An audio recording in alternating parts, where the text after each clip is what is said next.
So hi guys. So in this section we are going to learn about the scripting and shaders in Spark AI. So let me present my screen so that everyone can see.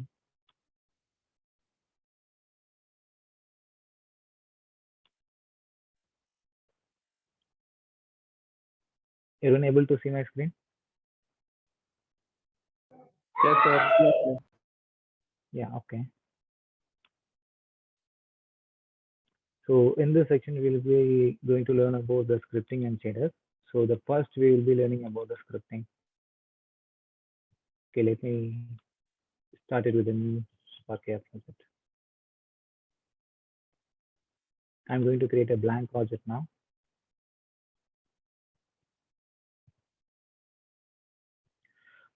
To create scripts in Spark AI, we need to click on this plus icon and then go to scripts and then click on the JavaScript. So Spark AI has two types of scripts, JavaScripts and TypeScripts, but primarily many of the users are using the JavaScript.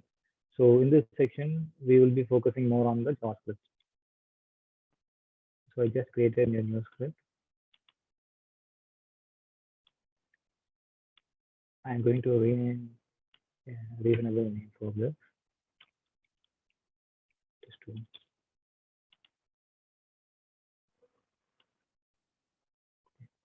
you need to use the IDE Visual Studio Code for this. If you don't have this, you need to go to Google and type on Visual Studio Code download. So go to the first link, and by clicking on this button or this, you can download the Visual Studio Code. So after downloading the Visual Studio Code, you need to download the Visual Studio extension for Spark AI.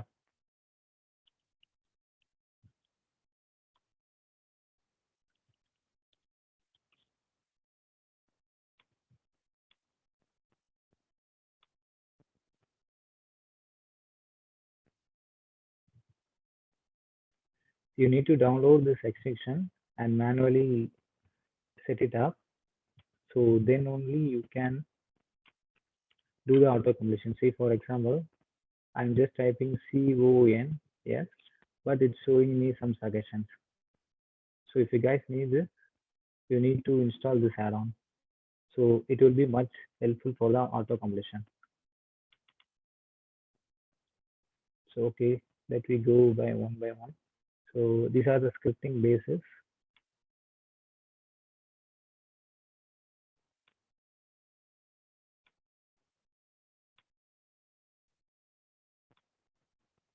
To open the Chrome.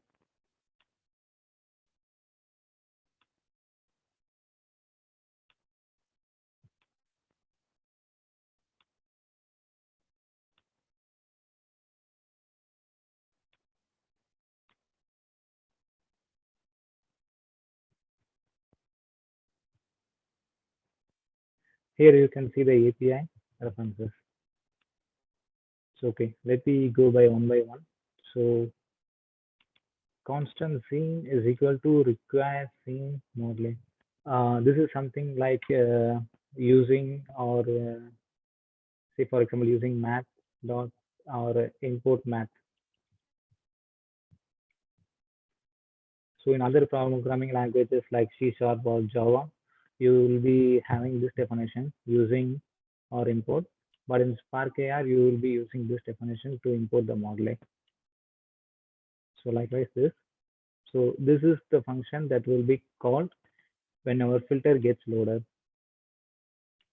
Say for example, I'm just typing diners.log. Okay. So what does it mean is it's like the print or debug.log in other languages. It helps to log in the console. I'm pressing Command F. So in order to see the console, you need to go here workspace and then click on the show or high console. You can see A is logged. And just clear and then restart the scene one more time. The A is logged only once.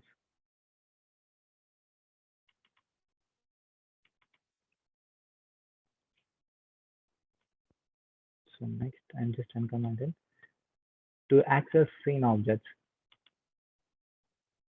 So that's okay. Let me rename it to multiple objects. So this is an array. So by using this array, you can access multiple objects. What if we need to access a single object? Let me go through the scripting documentation so you guys can easily find it out, because Spark AI does not have YouTube tutorials or much much YouTube tutorials in scripting in scripting and shaders.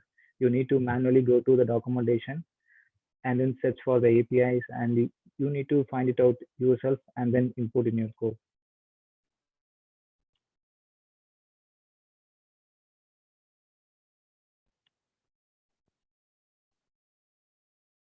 So I'm going to the scene overview. You can see here, this is the concept that we used.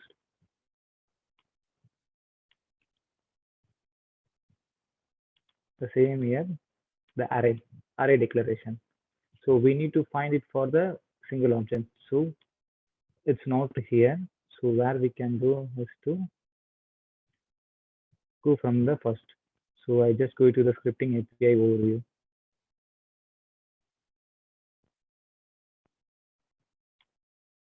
Scripting basis.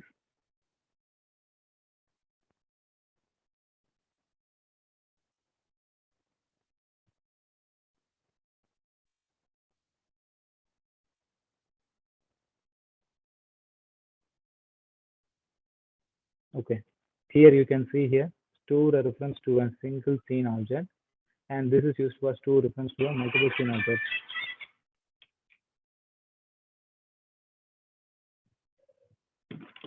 So what we read right now is the store a reference to a single game object, and just making the command C and command V here. So what does this API does?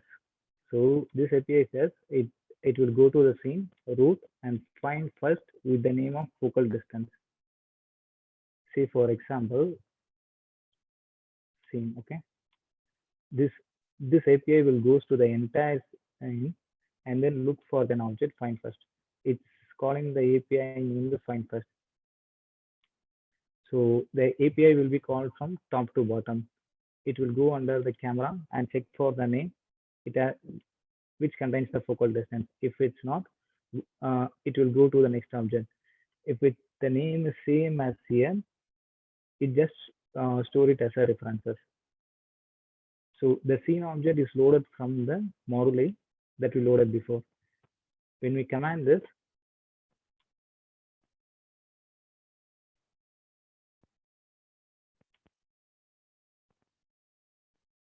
you can see it is throwing an warning. The property scene does not exist. It's because of the API that we toggled.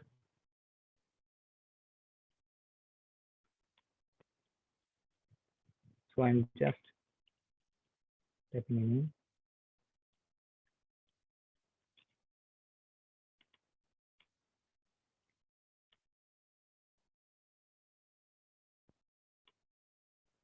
Okay. Now you can see that I'm just typed a name that's not in the hierarchy. It will go to one by one and check from the device and the name that we mentioned here. So it will check for the first for the camera and the focal distance ADS. It's not there, and it will go to the next one. So the name is not the same, and by looping, it's going to the end. So there is no name found. So that's why we are getting a null reference here.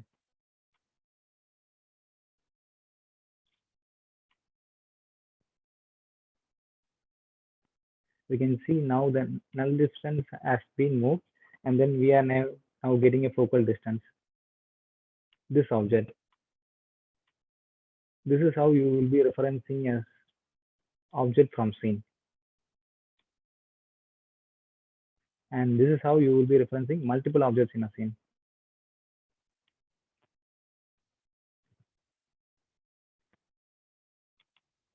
So directional light. So directional light dot intensity. Okay. It is used to control the intensity of a directional light.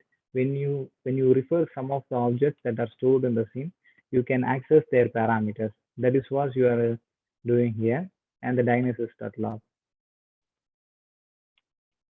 It's for logging purpose. So this is the basic setup when you are doing scripting. This is the basic thing. Okay. Then reactive programming and imperative programming.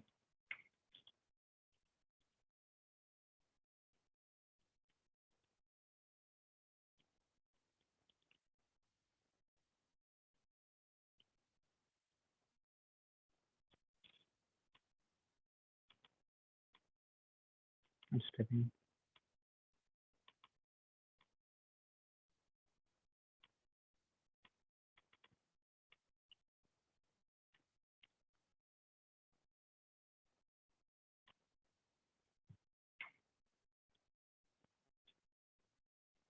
So in imperative programming, we will be having a start function and an update function,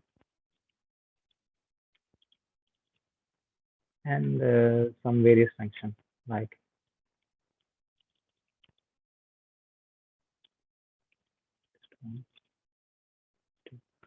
so the start is called when the start of the filter,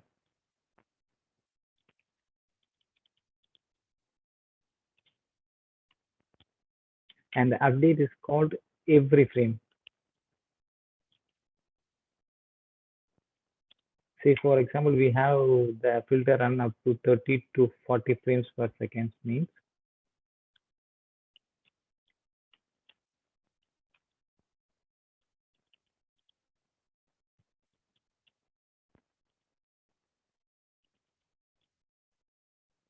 for 1 second, the update loop will be called 30 times.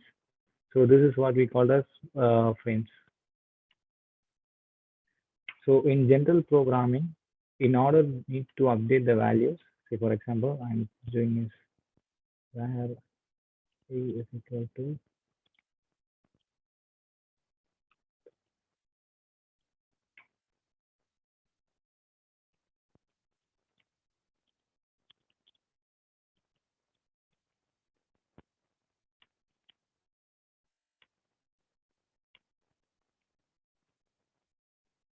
so when this method test1 called, the value of a will be 8.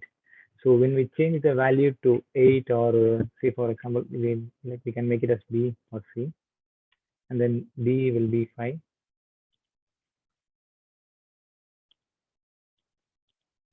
C will be 3. So at the start of the time, the test1 method is called, the value will be A.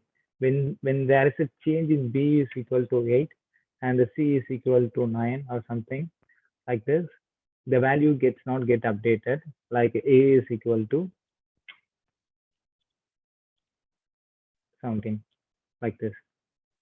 We need to call this function in the update loop so that when the value B or C is get updated, the A will get also updated. So this is how the imperative programming works. So in Spark AR uses the reactive programming. So what does the reactive programming means is we will be having this function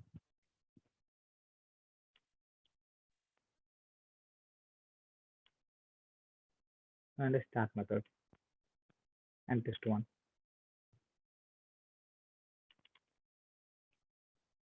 Say for example, now the value of B is 5 and the C is 3. The value of A will be logged as 8. Now it is called only once, but when the value of B is 8 and the C is 9, when either of these values, say for example B or C is changed, the value will be logged as something like this. Let me show you a real demo.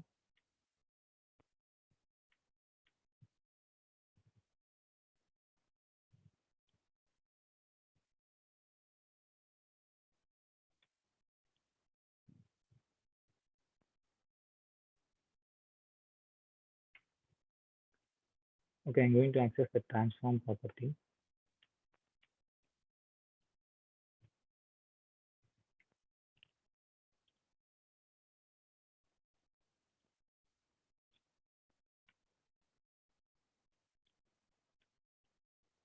I'm just declaring a variable named as temporary A. Temp stands for temporary. The plus 3. Okay, let me show you.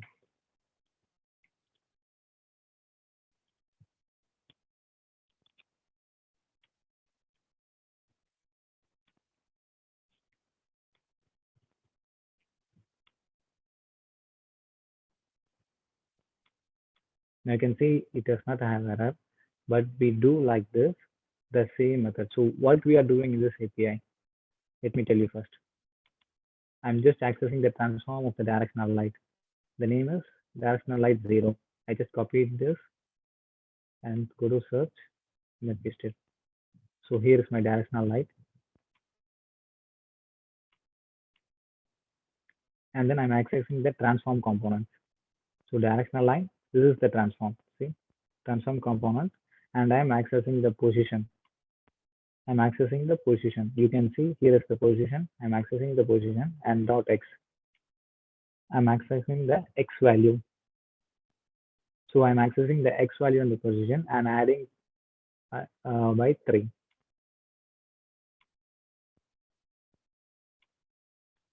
Let me save it.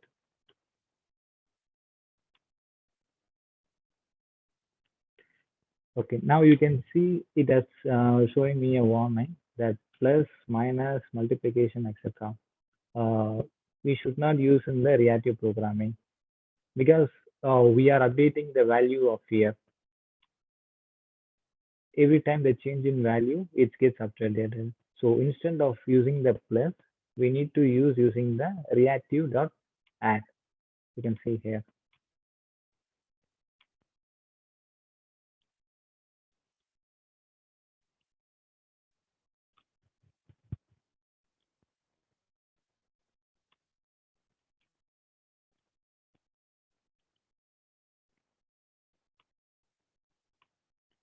Now you will be using another one. Okay. You can see now here the reactive does not exist. So why does the reactive does not exist? We can command C, command F, command V. Okay. You can see we have now declared the reactive model. Say for example, the scene in the scene transform we are declared here, but we have not declared the reactive modeling. So what you have to do is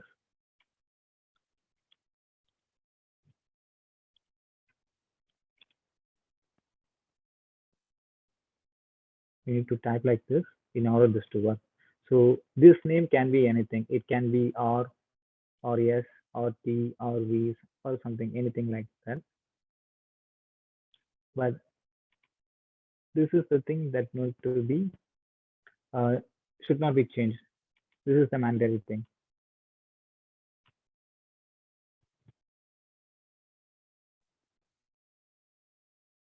You can see here. You can also, if you have any doubts, you can also search in Google.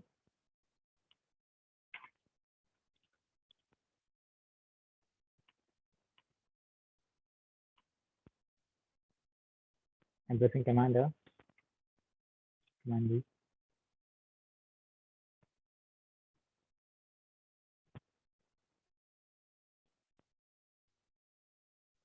Here you can see they are just importing the reactive, the name mentioned. So now we don't have any error.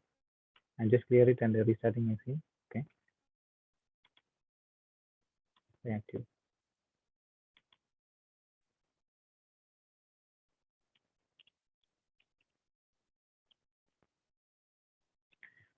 You can see here, this is the, okay. Let me toggle this one.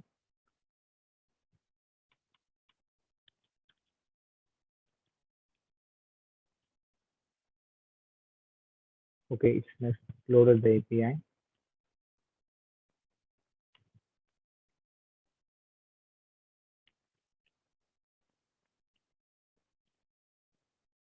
The API I used for adding is add. So I'm just opening this. Now you can see and an X and the Y. So we need to pass here two parameters, two numbers. One is X and then another one is y. So this is the x that we are passing, and this is the y.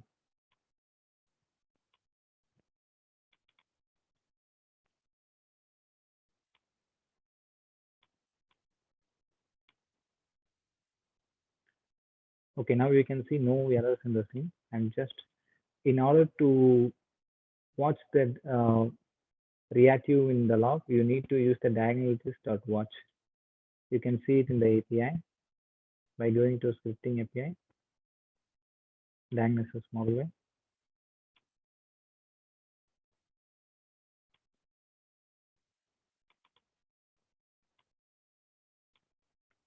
So what does this API does is it makes a watch.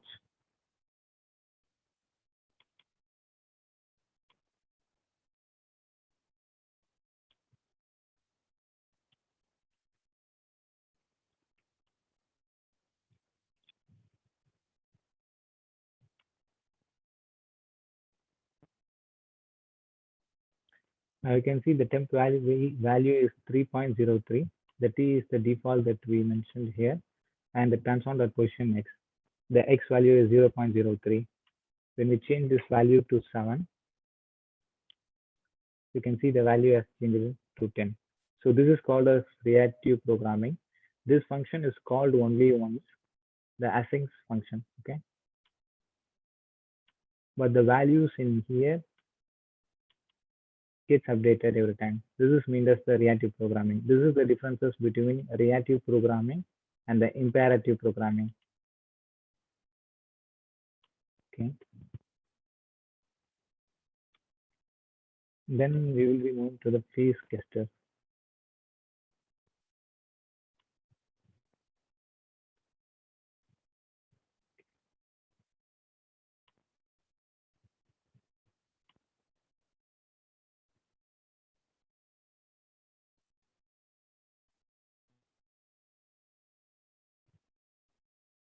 I'm going to use the phase gesture Blink API.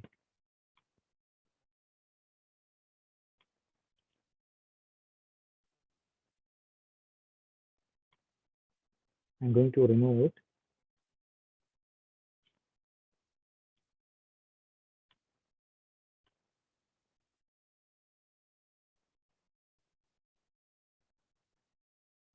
Now you can see the phase gesture does not exist.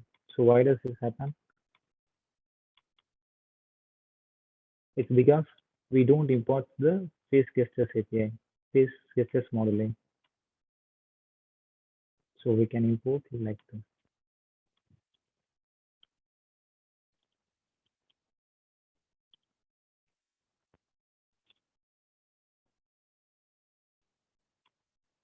Make sure the name matches here is the same as here. Then only it will get work.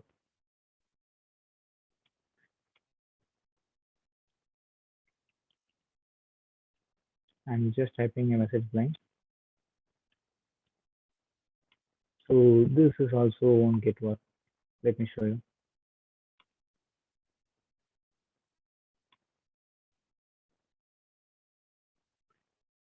If the reason is on blank. So where is the on blank? Here. We are passing an argument named phase, but we have not declared anywhere on this script. You can see by command C, command R, phase. We have not declared any variable named phase. So what does the phase means is it actually is the phase tracking phase. You can see here.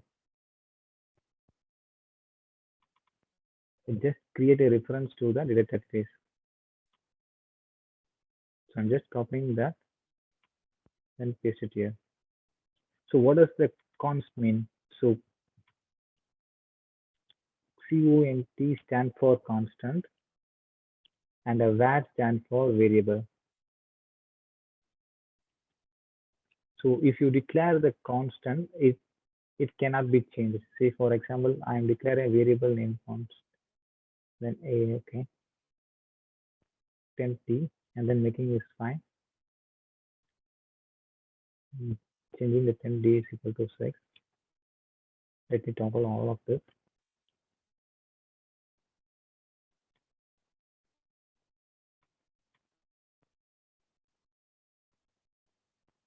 You can see here temp is read only because constant variable is used to is that can be declared only once.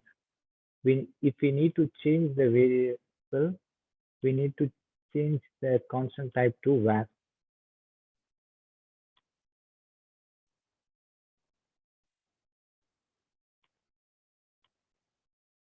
Now you can see the warning has been gone. This is the differences between the constant and var. So I'm going to untoggle this.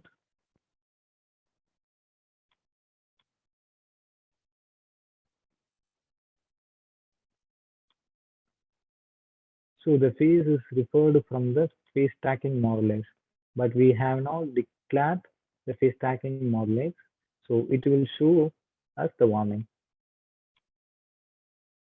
You can see here the phase tracking does not exist. So what we need to do is to input the model.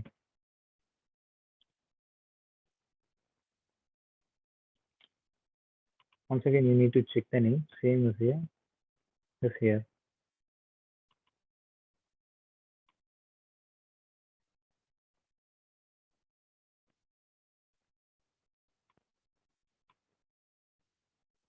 Now you will get no error.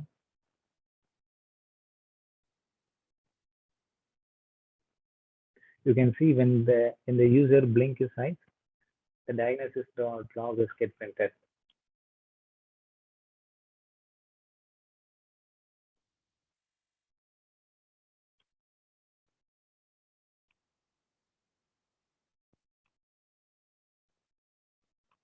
Now you can use the same as for mouth open.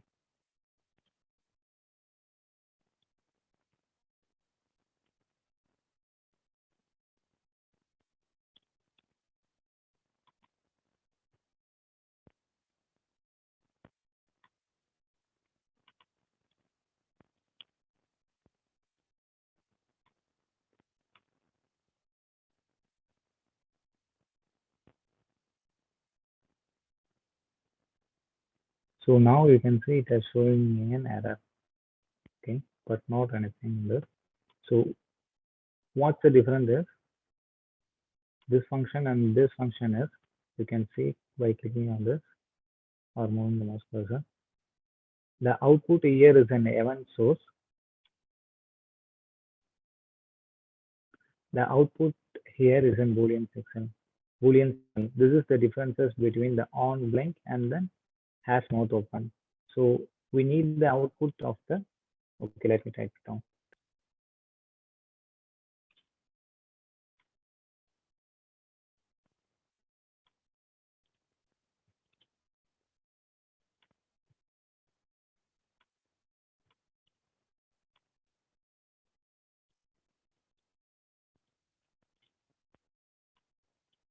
The output of the face gesture dot on blink method is the event source. Okay. Okay. Let me. Okay. Make it a 7 signal. But the output of the face gestures dot as mouth open is a Boolean signal. What we need is an instead of Boolean signal, we need an event signal.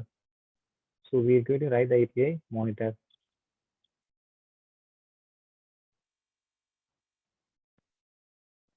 Okay, monitor as an event source, the output.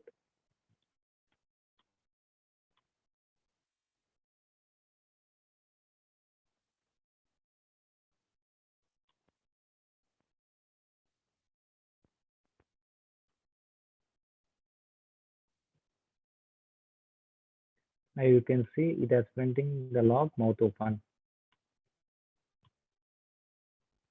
So these are the two different scenarios. One will be the event signal and the another things will be the Boolean signal.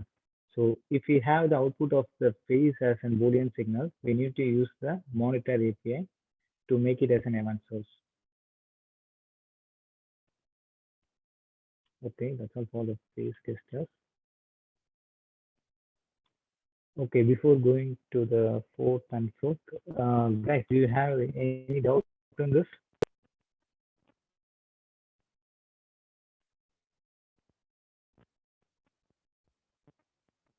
Any doubts in the imperative programming or reactive programming? Any doubts in the scripting? Any doubts in the phase clusters?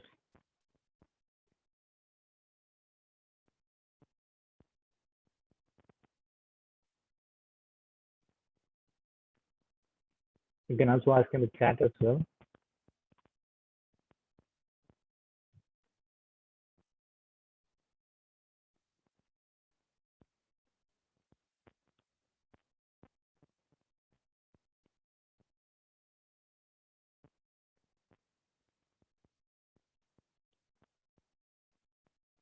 Okay.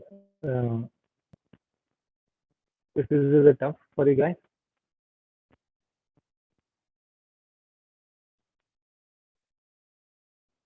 Okay. Abhinav has internet issues. Okay. Other guys, other students.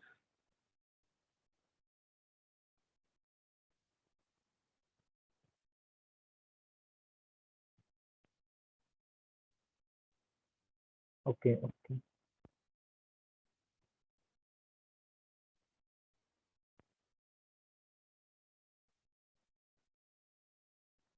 So okay, if you guys having any doubts, please ping me in the WhatsApp group. I can clarify in the scripting.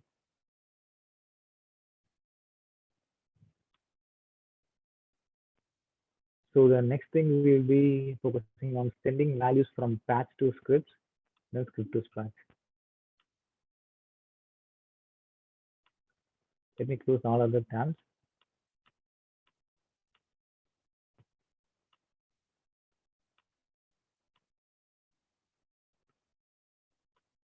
We will be using the script to patch first.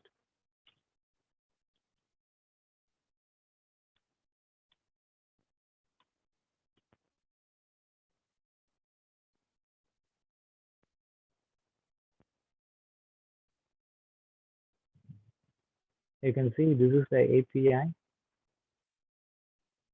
that will be used to scripts to patch. I'm just copying this and paste it here. I'm going to name the boolean as test1. So right now we don't import the patches model in, and also we don't declare the variable named my boolean, so it will show the error. Okay, you can see the patches is missing. So to import the patches module, we need to go to the top and type in on patches required the same objects. Now it will show the warning my boolean about my boolean. You can see the property does not exist.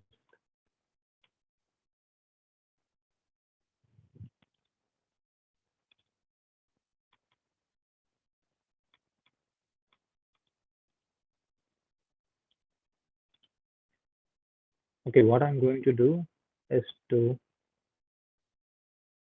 make the patch to be worked when we blink.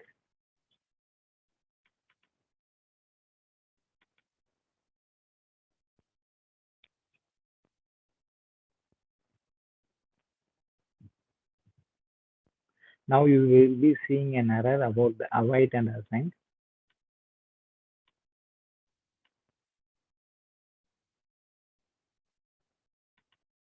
You can see here unexpected reserved word await.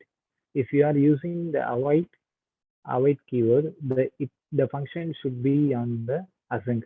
Say for example, this is also a function, the open braces and the close braces. In the beginning of the function, we are termed as async, so that's why it does not showing as an error. In order to this to work, We need to rename the function as event.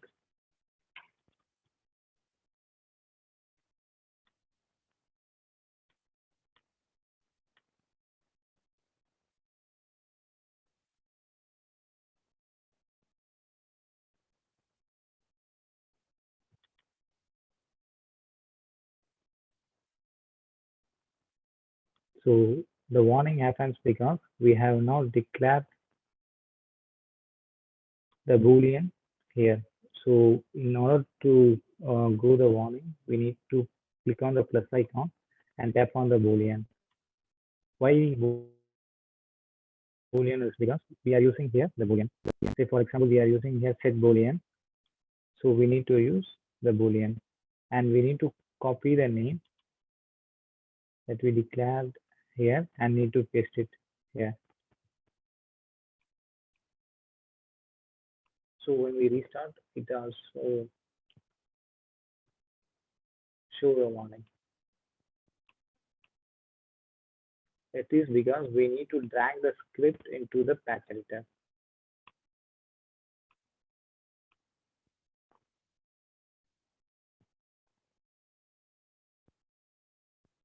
Now you can say there's no warning.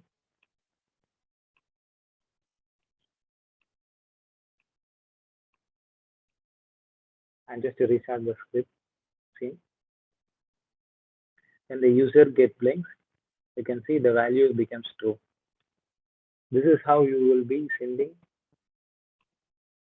values from script to patch. So what about the patch to script? It's the same concept. I'm just copying this. So instead of inputs, we need the output.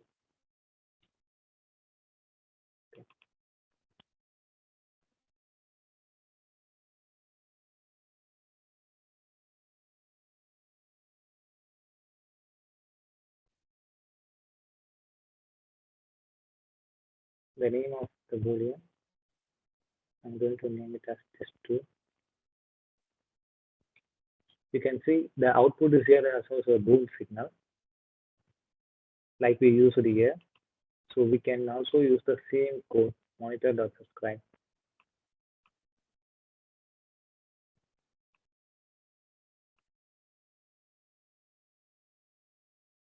This is the dot function.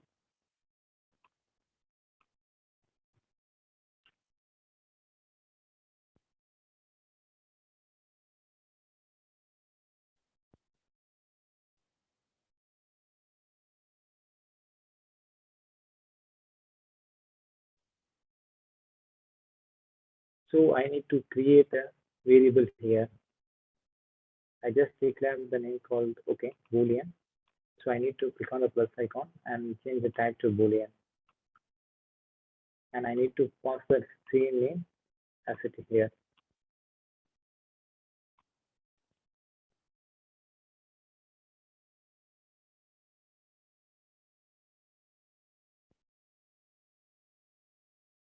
So when I check this out, the console will be logged.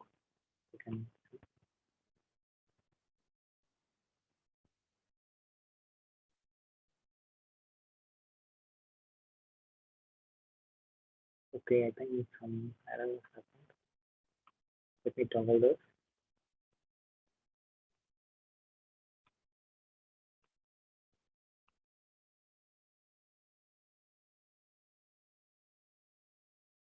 Not a function.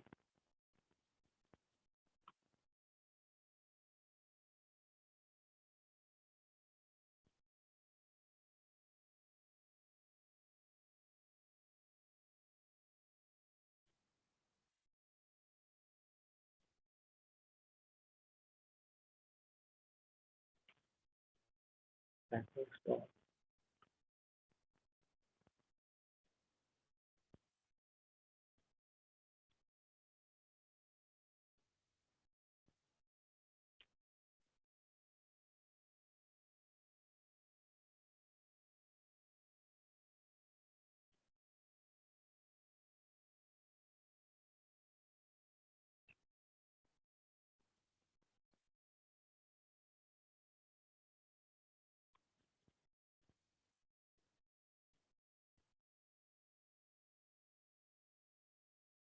Okay, the name is changed here.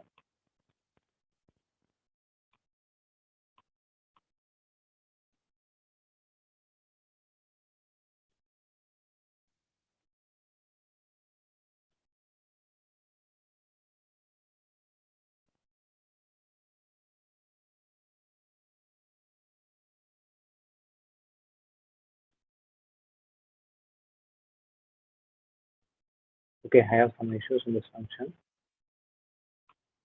Let me log it.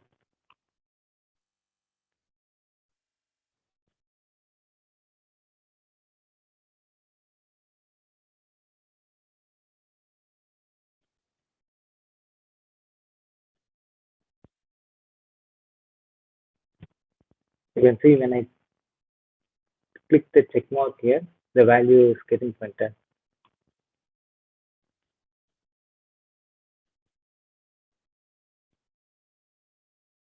So this is how you will be sending and receiving values from patch to script and script to patch. So I will be performing a shared demo on the section. So it will be useful for you guys.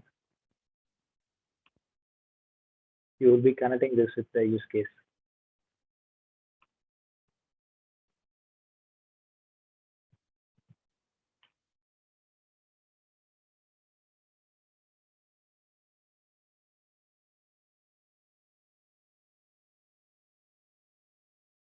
I'm going to create a blank project.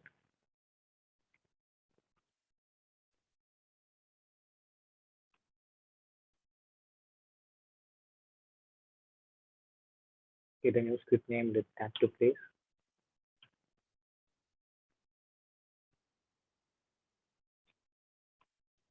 So for this project, I'm going to use the plane tracker.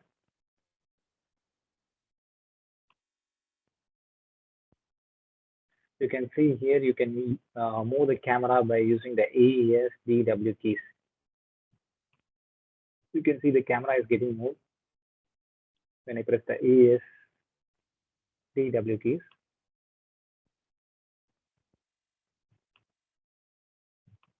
I'm going to show the patch item, just turn it off here. Inside the plane tracker, I'm just adding a plane. Name it tap to place.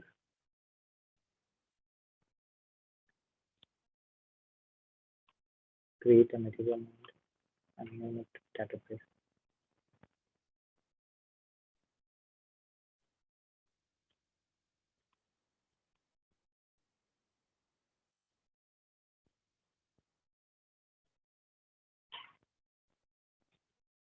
Changing the X direction to minus 90 degree. So it will be in a flat surface. You can see now it's looking straight. And I change the X to minus 90 degree. It will be in a flat. Okay. So in order to plane tracker to set up on working, we need to use this. We need to use this pulse and the screen position. I'm just using a screen tap for now.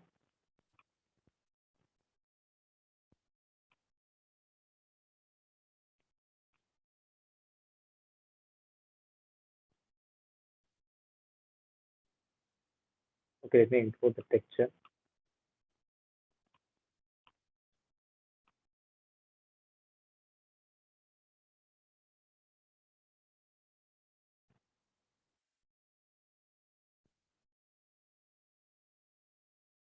So what does the simulate orbit mean? So when you press on the simulate orbit, we can navigate to the scene. We can rotate, move the object, and simulate touch. It just touches the screen. So you can see when I tap on the screen, the AR placement indicator comes to me.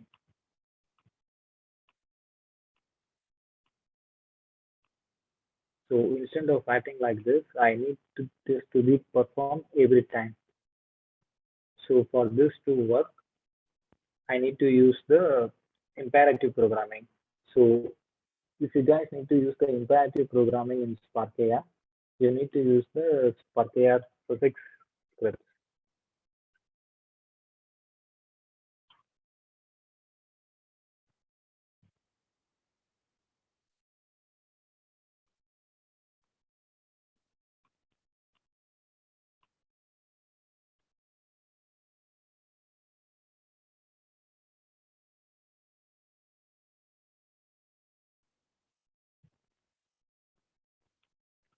So I'm just copying the code that are in the method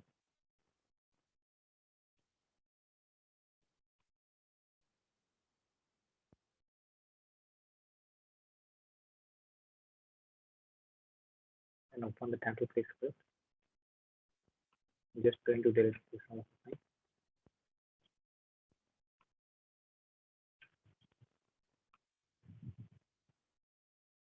just yeah.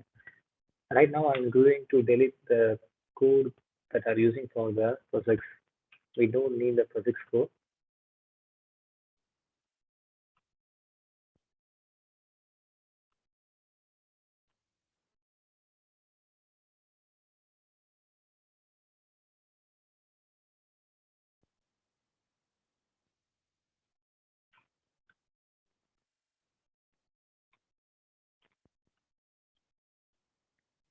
Now you will be seeing this code will act like an update method in the interactive programming.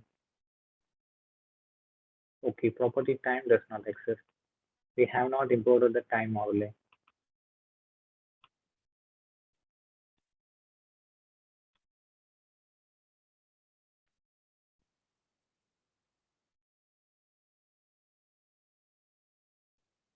Now you can see the update is log is printing every time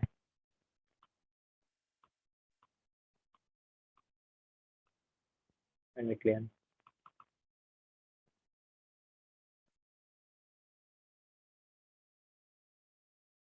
So now what we need to do is to send the file from script to patch. For this, I need to use the patches API.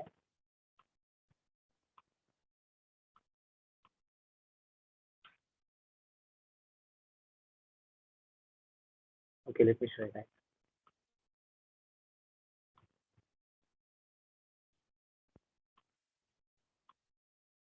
If you guys don't know about some of the modules or the APIs, what you can do, you can use in the search tab and type it as scene. You can see here the scene module and this classes, all of them are been coming. So as for right now, we need the patches. So we just need to type on the patches. Or you can go to the scripting API and search for the patches module.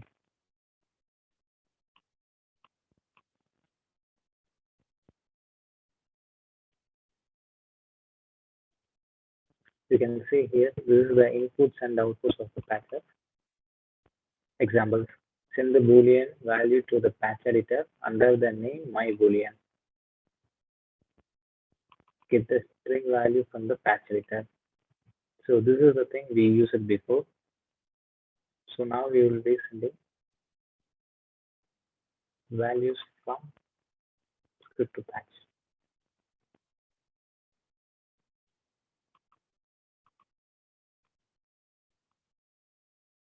So here we are having the pulse, not the boolean.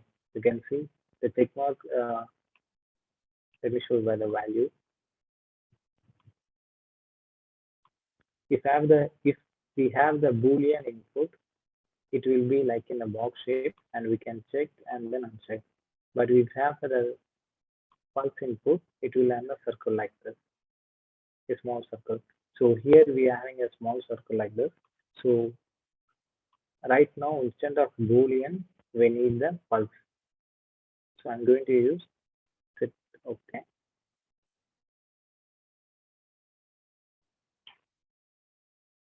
Okay, the API is not coming because I think I not imported the patch. Okay. I not imported the patch module, so that's why it's not getting auto completed. You can see here, I'm just typing the set, but it's not getting anything. So what I need to do is to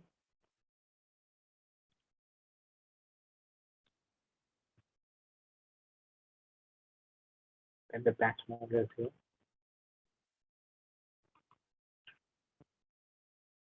Now you can see the auto completion is working now.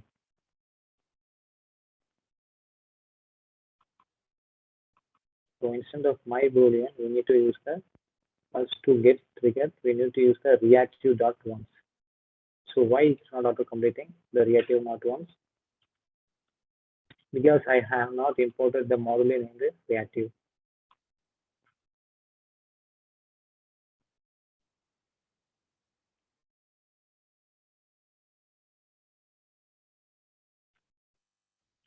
Now when I type once, it shows me the auto completer.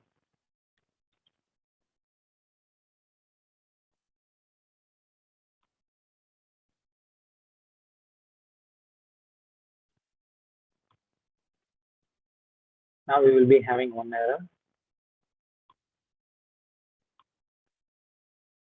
Is that because we are using the await, but we have not provided async method.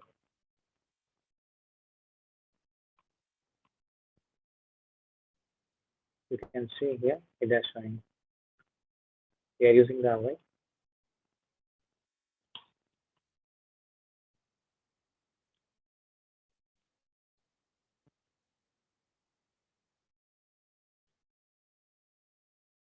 Now we are getting a warning. Try to get a signal from the script with the name by boolean. Okay, let me change the name to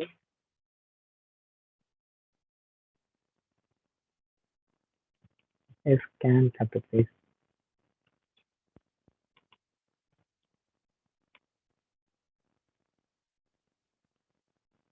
You can see we have declared in script, but we have not declared in the editor. So we need to click on the plus symbol that next to the from scripts and click on the pulse. Last time we have made the boolean, so we need to click on the boolean. So this time we are using pulse. We need to click on the pulse and then copy and paste this.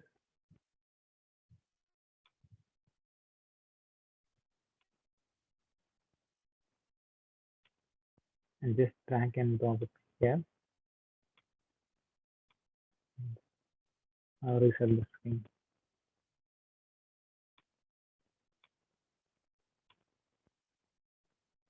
You can see now our warnings has been went away. So instead of the screen tap API, we need to use the variable that has been comes from the script.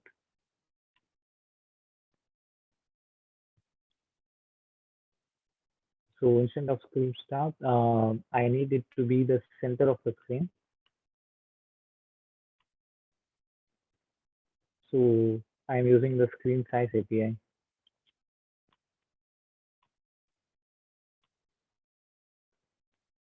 So now what I need is the center of the screen. Say for example, the screen has a width of 750 in x-axis. Say for this is considered as 0, and this is okay. Let me show you Photoshop.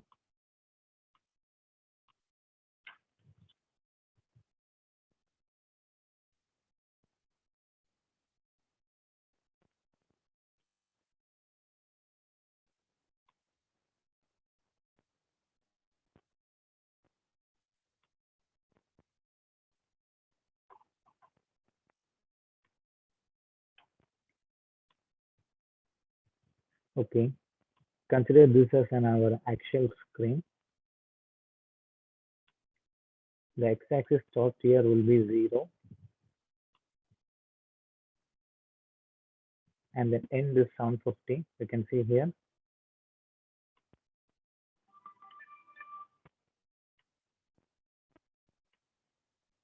Sound 50.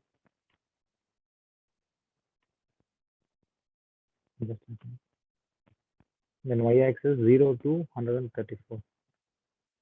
1334. Okay.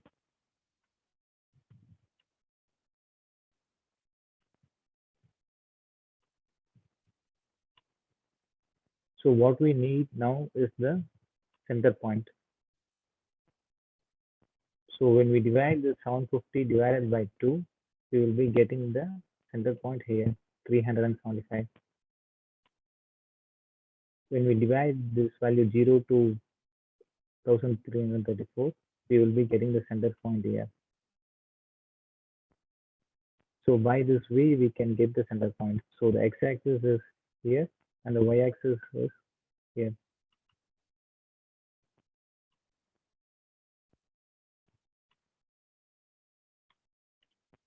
So the point here will be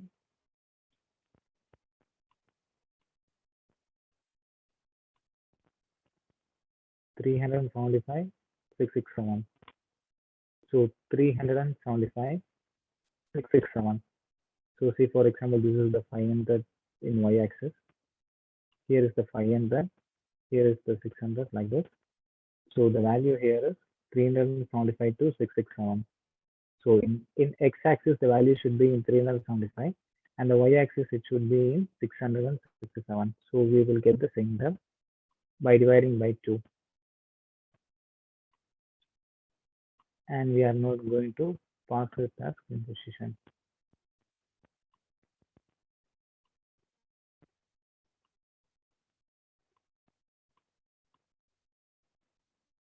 Now what will happen is the tap to place indicator comes to the center of the screen, wherever we go. You can see here. Now I'm going to place a model.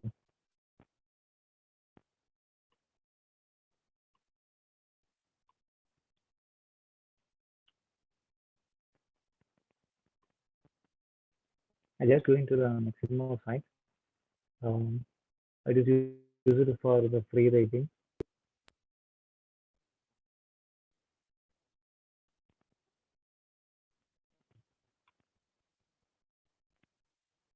So this is the character I have chosen. If you don't like this or need another one, you can go to the character section and you can select the character.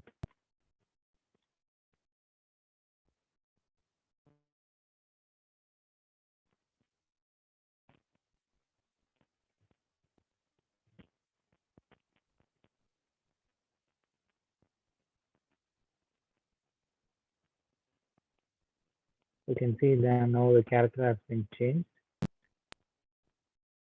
So I just use this character. So after selected the character, go to the animation tab and choose the animation you like.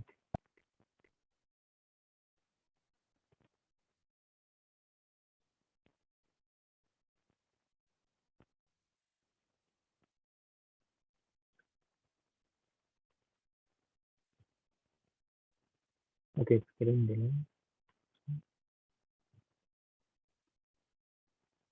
Okay, now you can see the animation has been applied to this model. I just used the weaving animation.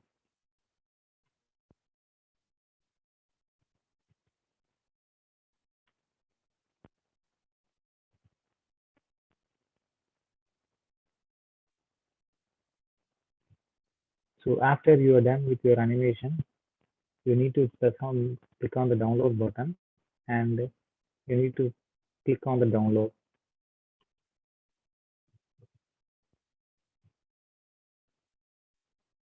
You can see the size of the model is 28.5 MB. So I just optimized the model, which I taught yesterday. So the actual size of the model is 28.5 MB, including texture. I just optimized this around 506 KB and also reduce the texture. In the yesterday sections, we learned about the Blender optimization and the texture optimization. I have done that. So right now I'm going to import this into our Spark AI project.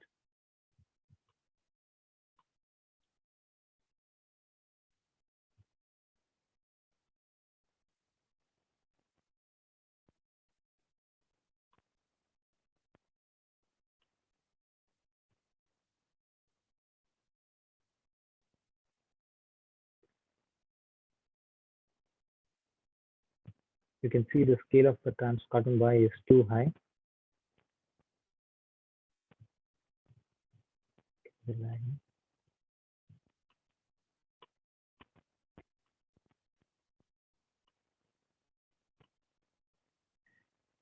Let me reduce the size to 0.1, 0.5. Okay, it's too small. Let me change the size to 0.3. Okay. Okay, now we can apply the texture.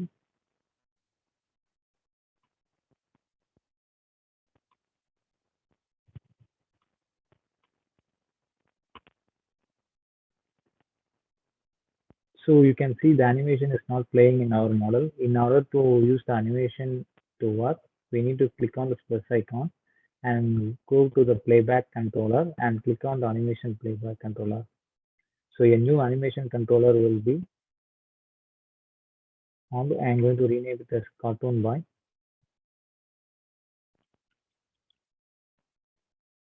animation clip. You can see here is an animation clip which is named armature. I'm going to select the clip, and then in the cartoon boy object we need to choose the cartoon boy animation that we created. Now you can see the animation is now playing. When we uncheck the loop, the animation won't get played. Animation won't get loop. See, so when we check the loop, the animation will be looped every time. We can also decrease the speed by the slider. You can see. Okay, I think this is enough.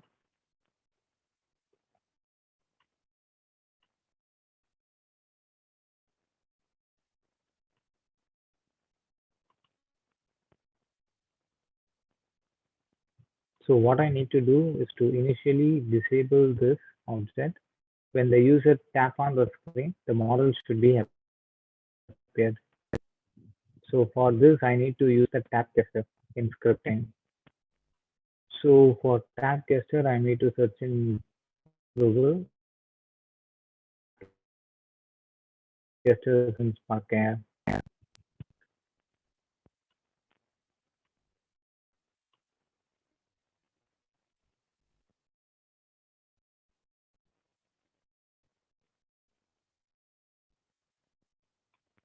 I'm just copying it and paste here.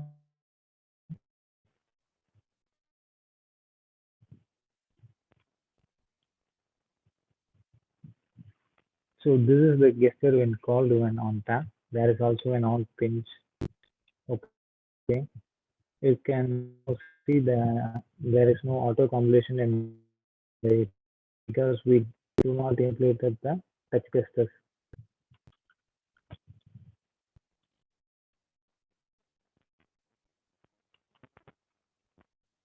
Now you can see the on tap, on pitch, more gestures are in the on tap. Okay. As for our use case, we need only on tap.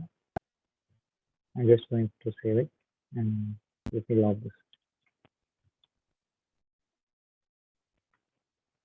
Go to console.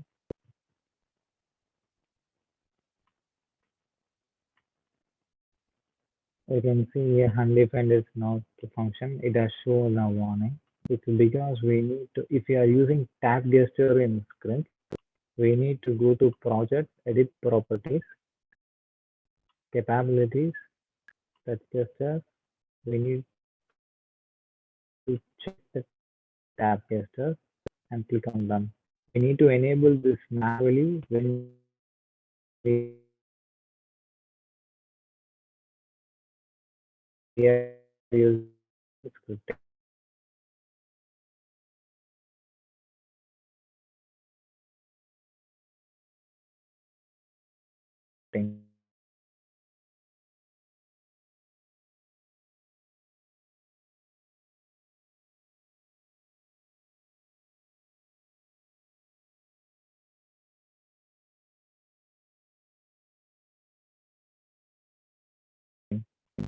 When I restart the script, now when I tap on the screen, the tap to place get. For this, I need the reference of both, and then name it as control bar transform. I'm going to put this inside this window and make it useful now.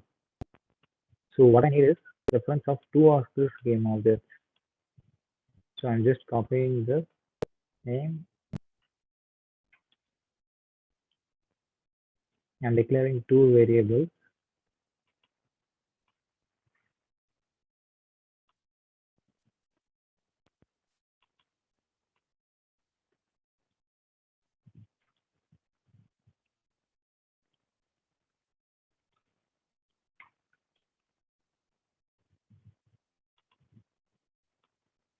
So I'm getting the reference of this variable by saying root find path.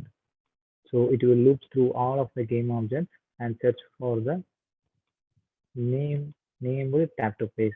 Once it finds, it will store the reference to tap to place. Same I will be doing for the cartoon boy transform. Now I have the reference of two of the objects in scene.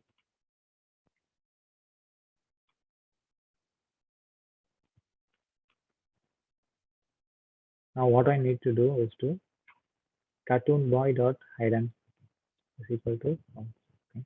Let me write it down first.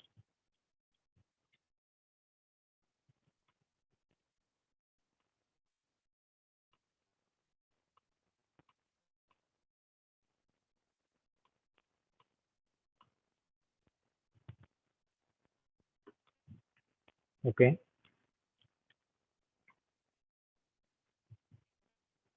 This API cartoon boy dot hidden. What we are saying here is do not hide the cartoon boy transform.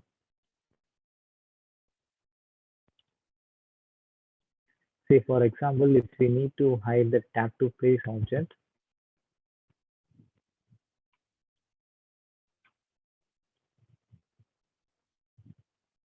what you are saying in this line is hide the tap to place object. So when we tap on the screen, the tap to place object gets hidden and the cartoon by transform will not get hidden.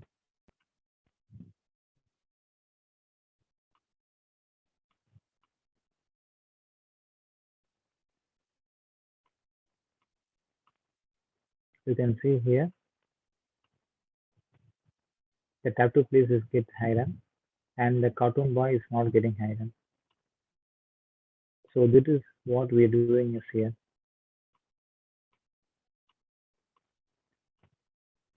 Okay.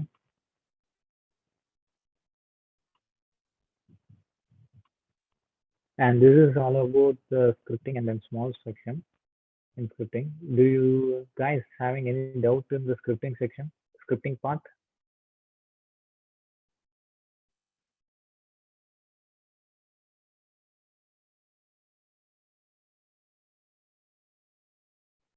Okay.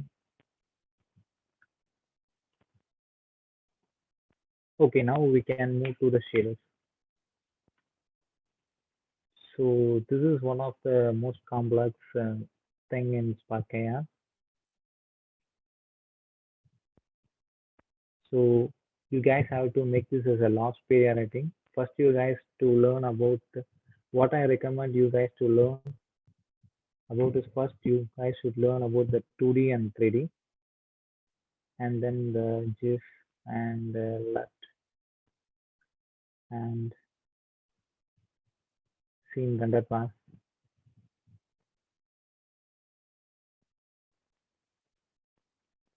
So after you guys completing all of these things, you can go to the scripting, and then as a last priority, you guys can go to the shaders. So let me explain you what is shaders.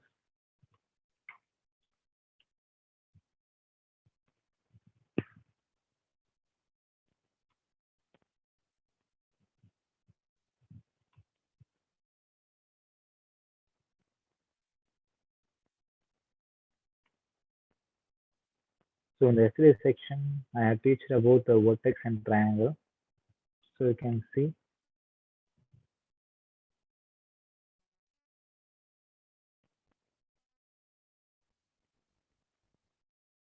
any model you make that will have the vertex and triangles.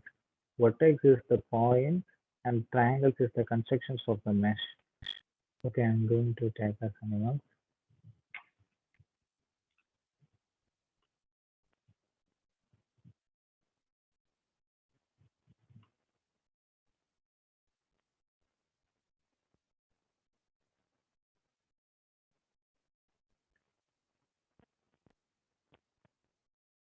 You can see here this man has 202.8k vertex and 5.5K triangles.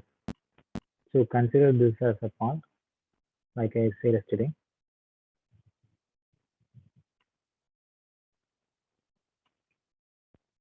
0, 1, 2, 3.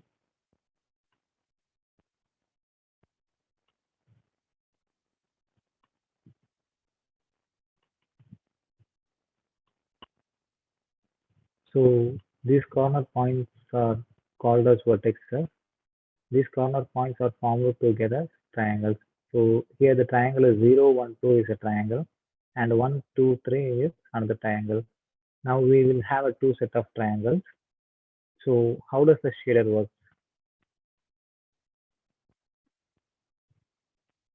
A shader will have the two parts, vertex and fragment, which means one function for vertex and one function for fragment. We can also call it as pixel shader, fragment or pixel shader. So in the vertex shader, we have the 4 points 0, 1, 2, 3. So in the vertex function, these 4 points will be calculated, and if the 4 points are inside the camera custom, say for example,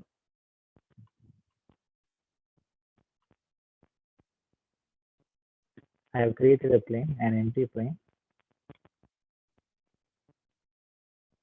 and now you can see half of the plane is inside the camera custom, half is outside the camera custom. So what the vertex shader does is it makes a point on the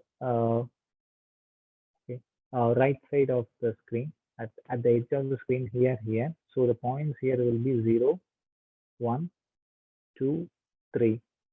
So the points outside this camera custom will be executed. So the vertex shader, the vertex function will do that part.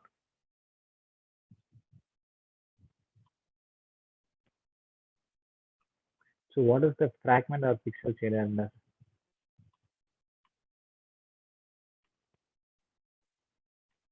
Now you can see here the width is 512, 512. So when we multiplied 512 into multiply 512, we will have that much amount of pixel. Say for example,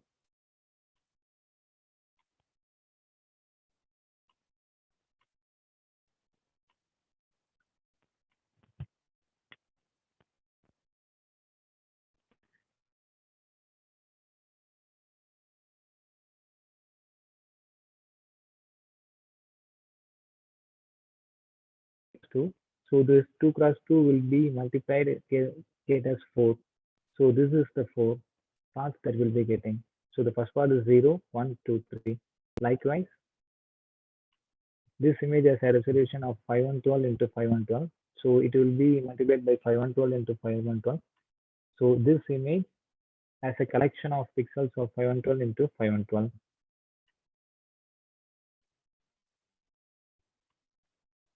So what the fragment shader does is it just run according to one pixels. So this is the part of the fragment shader. So in Spark here, there is no separate functions for vertex and fragment. They will be combined into a single function, and you can make the function name as void main, or if we okay. Let me explain in project. I don't want you guys to get collapsed, so I'm just making a new project. Okay, let me delete the plane.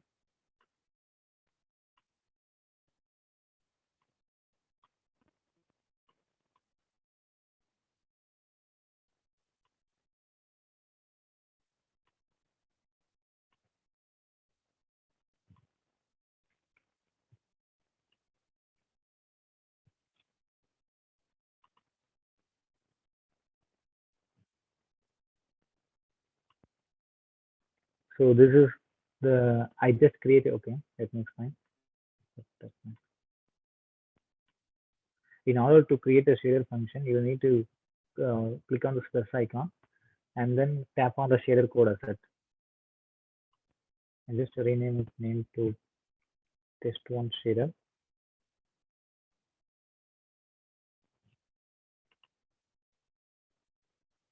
So this is the part that's inside the shader. So every function, say for example in OpenGL or Unity or some other library, there will be an vertex path and a fragment path. So in the vertex path, the vertex position is calculated, and in the fragment path, the pixel-based position is calculated. So Spark AR have only one function, which is termed as main. So inside this, if we name the fragment, this lines of code will be executed in the fragment path. Okay, let me apply to a plane first.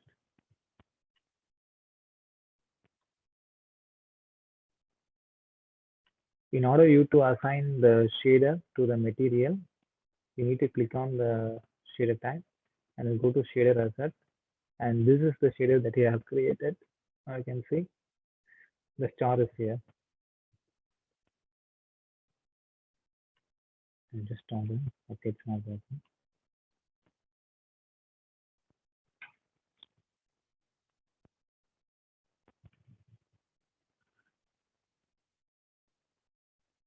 So vector 4, it's the output type that need to be specified. Say for example, I just command X and then paste it here.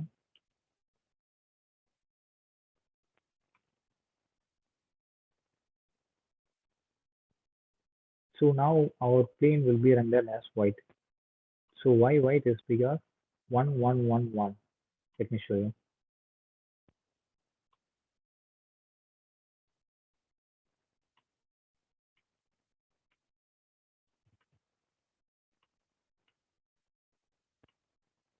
You can see here when I change the value to 000, black color is getting. So in order this to be applied in our scripting, we need to change the value to 000.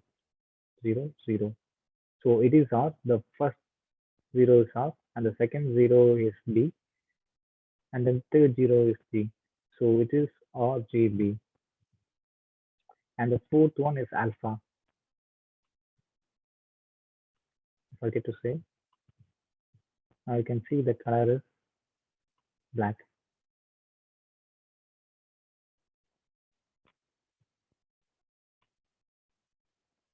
So what does the alpha stand for? It's the opacity from 0 to 1.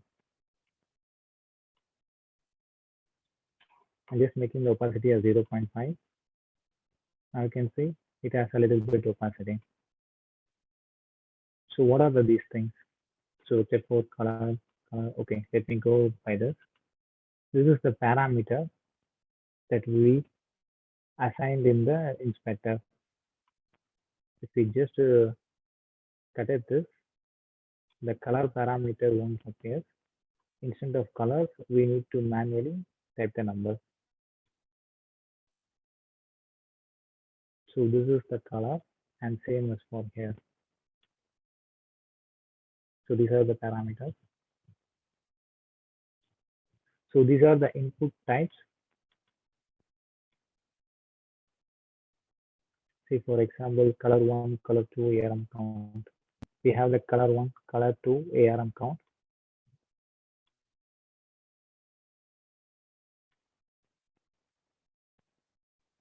When we come this, the parameters get disappeared. So and also one more thing. Okay. Actually, it has two methods of defining a shader in shader code assets.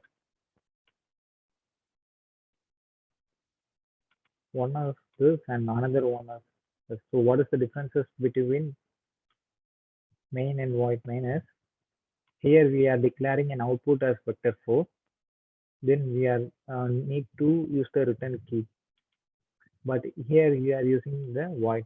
So what does the void means is no return. Say for example, we have only the color variable. But here we need to use the return keyword. you can use these two types of methods.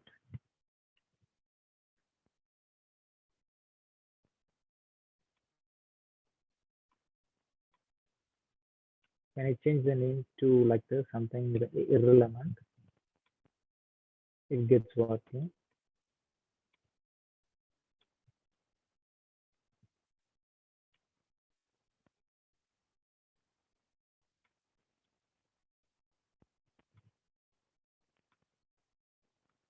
Now you can see instead of black color, the red color is rendering. It's because, say for example, in the script, what does the Sparkyard does is it sets for a function named main. So there is no function named main. So what does the Sparkyard does is it takes the last function as a main function. Say for example, I'm just cutting and paste it below here. So the Sparkyard takes this as a main function and then gives the black color. You can see here. And also the shader works on GPU, and the stuff that we wrote on JavaScript that's work on CPU. Let me note it down so you guys can clearly. So what I'm trying to say is anything that's on the rendering side,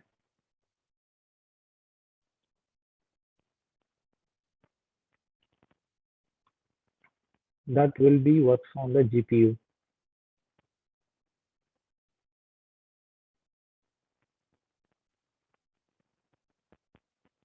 Anything on the JavaScript side, that will be work on the CPU.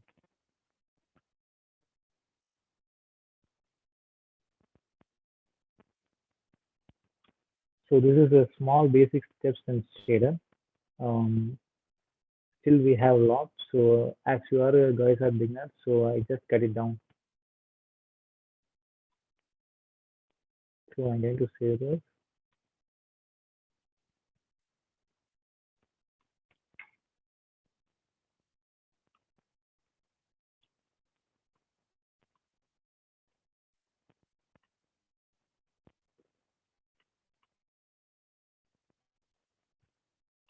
Now what we are going to do is create a shader in the patch.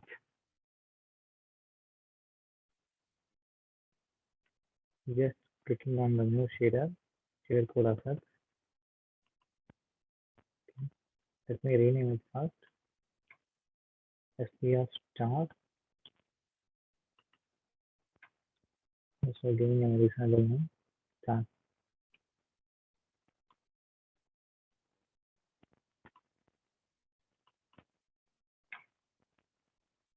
I just created a new material and name this SPR start.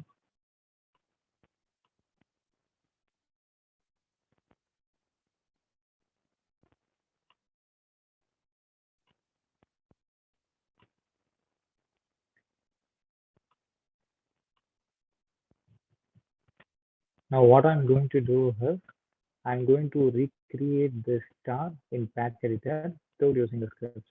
First of all, we will be opening the scripts. So we don't need this lines of code. We will be executing the lines one by one. Here we are using the mix patch and the gradient horizontal. I'm just duplicating this.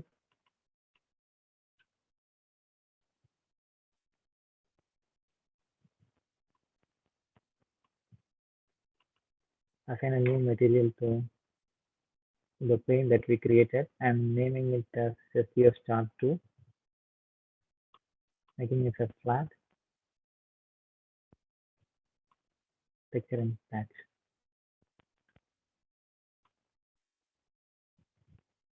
So here we are using the mix and the STD gradient horizontal. So I'm just right clicking and typing on the mix. Here we are passing two colors. You can see color 1 and color 2. But we are the input is number. We need to change it to color.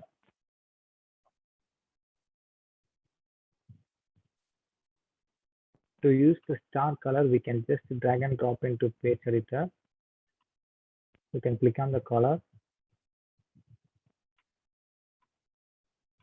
copy and paste it here.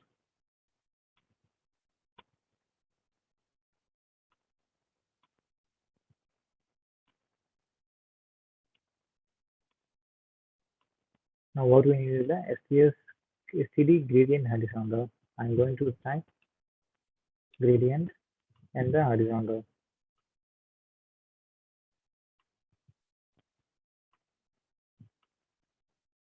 So I just completed this line. So now I'm going to look into the next line. So the next line stores with an STS star short. So I'm going to create an STS star. So the center 0.25, 0.5 arm count is the same as here. Arm count is 5, arm count is fine. Center radius, okay. It's all same here.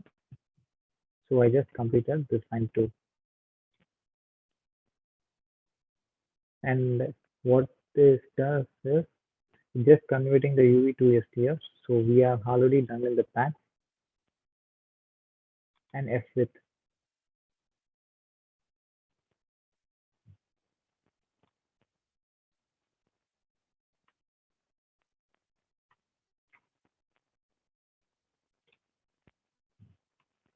I'm using the shaded derivative patch for the F width to work. You can see F width, but here I am having the df dx. I'm changing this value to F width,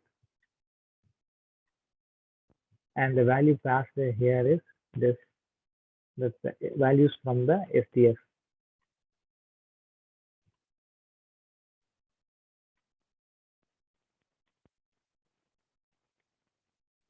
So I just completed this line too, and then moving to the next line, we will be using the smooth step patch.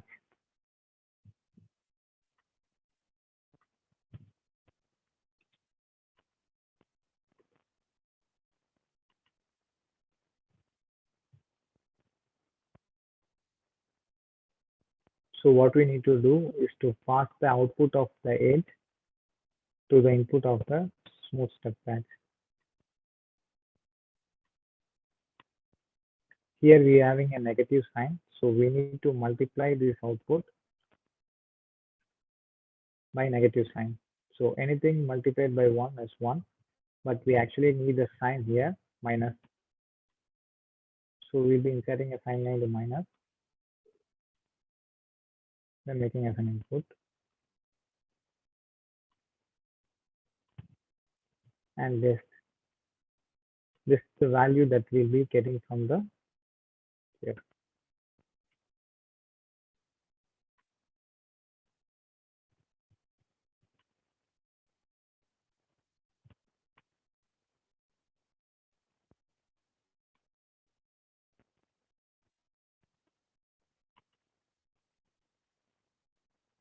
And I'm going to use the mix patch. So it's a bit complex when using the patch. It sometimes it gets confused. That's why lots of people reference scripts. But when we are typing scripts, it can be maybe some logical errors or semicolon like that, some basics error. So that's why most of the people are using patches.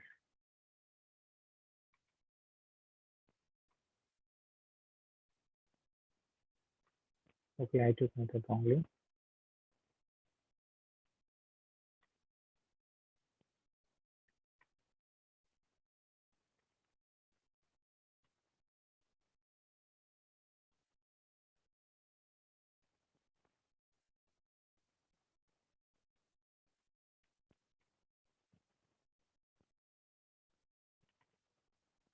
GP 0.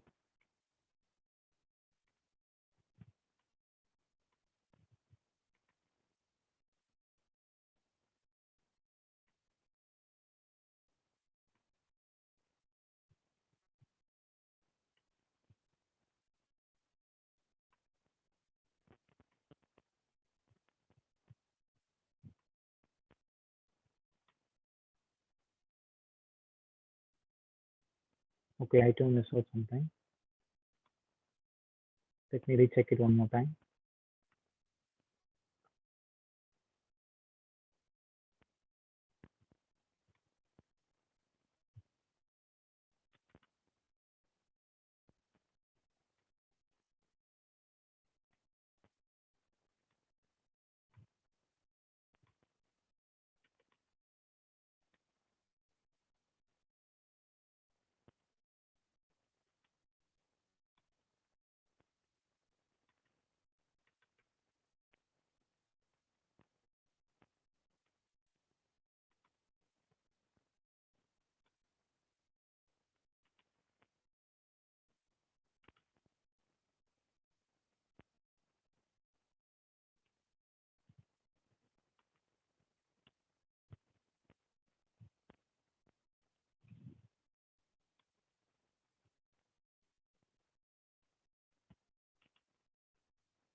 Okay, so it's a bit of complex.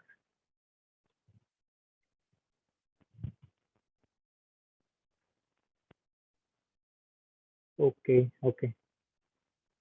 So what the mistake I made is I just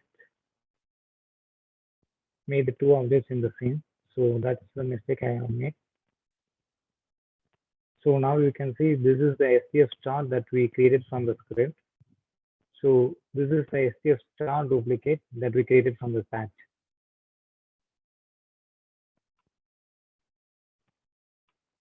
So we can add this STF star and properly duplicate to the cartoon boy.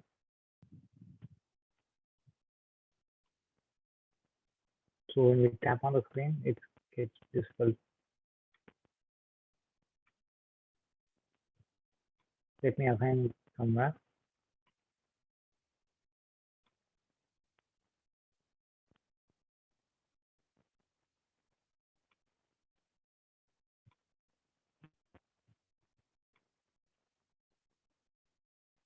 You can also add some action, some basic animation.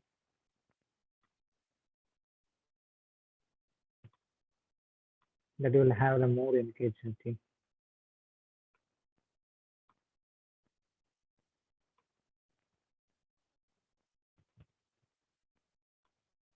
So that's for the shaders and scripting section, guys. And do you guys having any doubt? So shaders is something difficult to understand, but that's for a beginner, guys. You just need to know what is shaders and how it's working. So that's why I made a section on shaders too.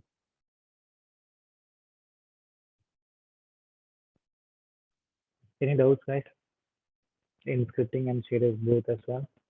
I will be sharing this project to you, this continuous project.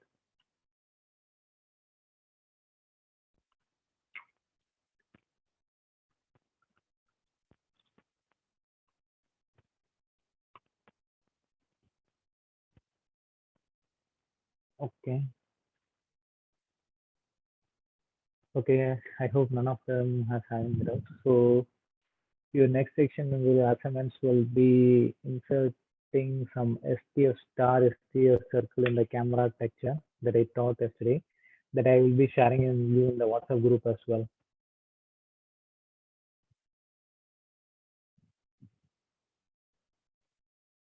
So I need everyone to complete the assignment. Okay.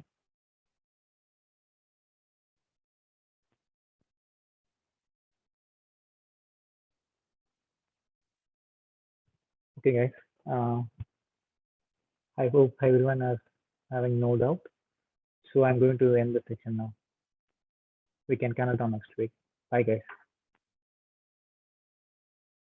Yeah, bye.